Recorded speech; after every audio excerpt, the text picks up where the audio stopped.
नमस्कार, मैं हूं आपके साथ अर्जुन खजूरिया और आपका स्वागत है एसडीवी न्यूज पर। इस वक्त की आपको बड़ी खबर बता दें जो कि आ रही है देश की राजधानी दिल्ली से। जी हां, दिल्ली की अरविंद केजरीवाल सरकार पर जासूसी का आरोप लगाया गया है। जी हां, बड़ा आरोप, वो भी जासूसी का। दरअसल जांच एजेंसी सीबीआई यानी कि सेंट्रल ब्यूरो ऑफ इन्वेस्टिगेशन की तरफ से दिल्ली सरकार की जो फीडबैक यूनिट बनाई गई थी उस पर जासूसी का आरोप जो है वो लगाया गया है। और ये आरोप लगाते हुए सीबीआई की तरफ से डिप्टी सीएम, दिल्ली के उप मुख्यमंत्री मनीष सिसोदिया और अन्य अधिकारियों के खिलाफ जो है केस दर्ज करने की अनुमति अब मांगी गई है दिल्ली के उपराज्यपाल विनय कुमार सक्सेना से। मनीष सिसोदिया जो खुद विजिलेंस डिपार्टमेंट के मुखिया भी हैं और विजिलेंस डिपार्टमेंट में किस हिसाब से जो है जासूसी की जा रही थी, अब सूत्रों के मुताबिक सीबीआई ने दिल्ली के उपराज्यपाल विनय कुमार सक्सेना से इस जांच को आगे करने के लिए जो है इजाजत मांगी और दिल्ली के एलजी ने अब यह मामला जो है वो राष्ट्रपति के पास जांच के लिए भेज दिया है। बड़ी खबर दिल्ली से जासूसी कांड को लेकर के। और आरोप यह है कि 2015 में दिल्ली में प्रचंड बहुमत की सरकार बनने के कुछ महीने बाद ही आम आदमी पार्टी की सरकार ने विजिलेंस डिपार्टमेंट को मजबूत करने के लिए एक फीडबैक यूनिट, जिसको हम एफबीयू के नाम से भी जानते हैं, उसका गठन किया। सीबीआई की तरफ से की गई शुरुआती जांच में यह भी बात सामने आई है कि जो ये फीडबैक यूनिट है, एफबीयू है, इसने राजनीति से जुड़े हुए लोगों की जानकारी भी जुटाई, पॉलिटिक्स से जुड़े हुए लोगों की जानकारी भी जुटाई। विजिलेंस डिपार्टमेंट के ही एक अधिकारी की तरफ से 2016 में एक शिकायत की गई और 2016 में जो शिकायत की गई उसी पर जो है ये जांच की गई है। और सीबीआई ने अब इस मामले में ये पाया है कि एफबीयू ने राजनीतिक व्यक्तियों की गतिविधियों, राजनीतिक संस्थाओं और आम आदमी पार्टी के हित को प्रभावित करने वाले जो राजनीतिक मुद्दे हैं उससे संबंधित जानकारी भी यहां पर जुटाई। एफबीयू बनाया गया किस लिए? विजिलेंस डिपार्टमेंट को स्ट्रांग करने के लिए। और हुआ क्या? यहां पर लोगों की जासूसी की गई। लेकिन अब तक यह साफ नहीं हो पाया है कि यह फीडबैक यूनिट जो है वो अभी भी काम कर रही है या फिर इस फीडबैक यूनिट को खत्म किया जा चुका है। सीबीआई ने अपनी रिपोर्ट में यह कहा है कि 8 महीने की अपनी जो सक्रियता थी एफबीयू की, उसमें एफबीयू ने 700 से ज्यादा केसों की यहां पर जांच की। और रिपोर्ट्स के विश्लेषण ने कथित तौर पर यह बड़ा खुलासा किया है कि जो ये जांच की गई इसमें 60% से ज्यादा मामले राजनीतिक लोगों से जुड़े हुए थे, राजनीति से जुड़े हुए थे 60% से ज्यादा मामले।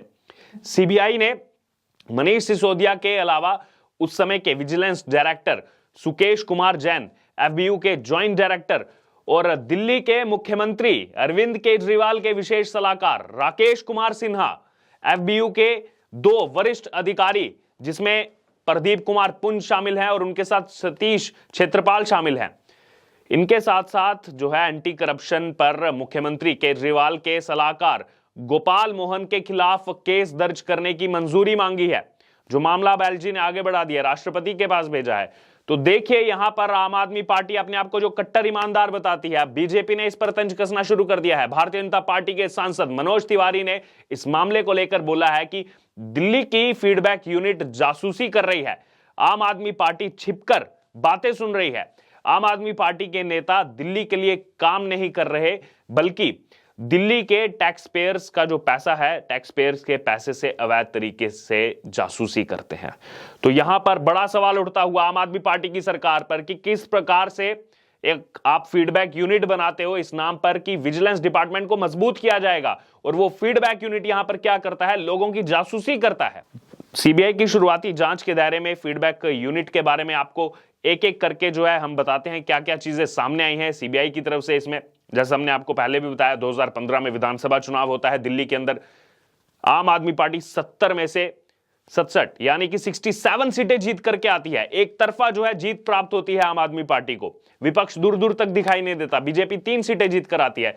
इसके बाद ये एफबीयू यूनिट बनाया जाता है। इसका काम था यहां पर विजिलेंस डिपार्टमेंट को मजबूत करना, यहां के कामकाज पर प्रभावी जो है फीडबैक देना इस एफबीयू यूनिट का काम था, ताकि इस आधार पर जो जरूरी सुधार हैं वो किए जा सकें, एक्शन लिया जा सके।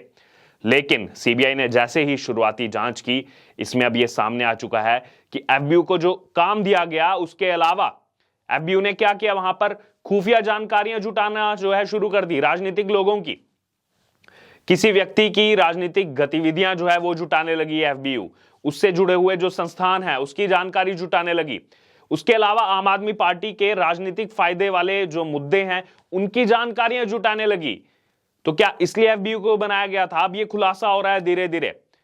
2016 में विजिलेंस डिपार्टमेंट में काम कर रहे एक अफसर के आधार पर ही जो है जो शिकायत की गई, जैसे हमने आपको पहले भी बताया, उसी पर जो है सीबीआई ने जांच शुरू की थी। और हाल ही में 12 जनवरी 2023 को सीबीआई ने विजिलेंस डिपार्टमेंट में एक रिपोर्ट दाखिल की और उसके बाद ही एजेंसी ने उपराज्यपाल विनय कुमार सक्सेना से दिल्ली के उप मुख्यमंत्री मनीष सिसोदिया के खिलाफ केस दर्ज करने की मांग की है।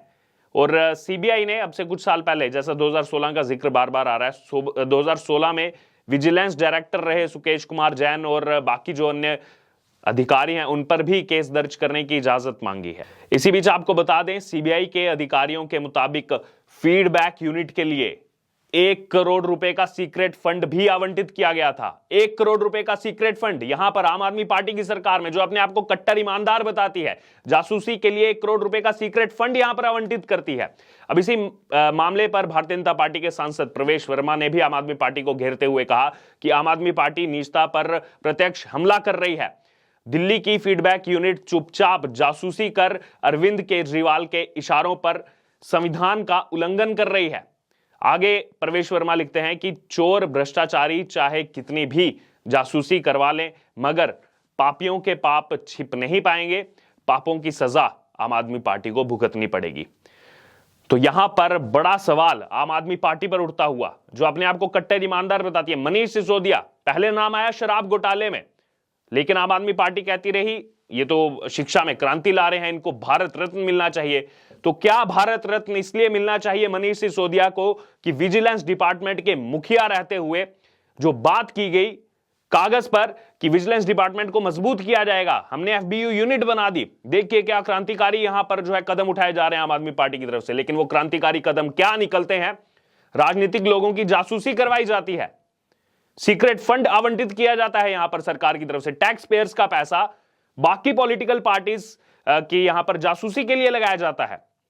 अगर बात की जाए, इससे कुछ देर पहले केंद्र सरकार पर पेगासस को लेकर के जो है बड़े सवाल उठाए गए थे, लेकिन अब तक उसको जो है वो ना तो कहीं प्रूफ हो पाया है, और लोकसभा में भी अमित शाह उस बात को जो है वो नकार चुके हैं ऑन रिकॉर्ड। ये बात साबित नहीं हुई है कोर्ट के अंदर भी। लेकिन दूसरी तरफ अब सीबीआई जांच एजेंसी ने पाया है कि कैसे जो है यहां पर काम दिया जाता है फीडबैक यूनिट को कुछ और करने का। यहां पर डिपार्टमेंट को सुधारने की बात की जाती है, लेकिन जो पैसा है वो किस लिए लगाया जाता है? पॉलिटिकल पर्संस की जासूसी के लिए, और वो तब जब आम आदमी पार्टी 70 में से 67 एमएलए दिल्ली में जीत करके आती है। दूर दूर तक विपक्ष नहीं है, 3 मात्र जो है यहां पर भारतीय जनता पार्टी के वहां पर सदस्य चुन करके आते हैं विधायक के तौर पर। तो यह है आम आदमी पार्टी का कट्टर ईमानदार मॉडल, यह है आम आदमी पार्टी का दिल्ली मॉडल। बाकी पॉलिटिकल पर्संस की जासूसी करवाना, किन मुद्दों से, किन राजनीतिक मुद्दों से आम आदमी पार्टी को फायदा जो है पहुंचता है, उसको लेकर के जो है फीडबैक यूनिट बनाई किसी और नाम से जाती है और काम उसको कोई और सौंप दिया जाता है। लेकिन यहां पर अगर बात की जाए, आम आदमी पार्टी इन आरोपों को नकार रही है, जैसा कि हर आरोप को नकारती है, लेकिन सीबीआई ने इस मामले में जो है पुख्ता सबूत वो जुटा लिए हैं शुरुआती जांच में। अब देखना होगा कि क्या राष्ट्रपति की तरफ से कब इस मामले में जो है आगे संज्ञान लिया जाएगा, क्योंकि उपराज्यपाल ने अब इस फाइल को सीधे राष्ट्रपति के पास भेज दिया है कि आखिरकार कैसे अपने आप को नया भारत जो है बताने वाले, कि हम जो है नया भारत लेकर के आएंगे। आम आदमी पार्टी यही नारा देती है, अरविंद केजरीवाल यही कहते हैं, मैं चाहता हूं कि नया भारत बनाऊं। क्या इस प्रकार नया भारत बनेगा बाकी पॉलिटिकल पार्टीज की जासूसी करवा के? बहरहाल अब इसको लेकर आपका क्या कहना है, आपकी क्या राय है, आप हमारे साथ कमेंट बॉक्स में शेयर कर सकते हो और इससे जुड़े तमाम अपडेट के लिए बने रहिए हमारे साथ। धन्यवाद।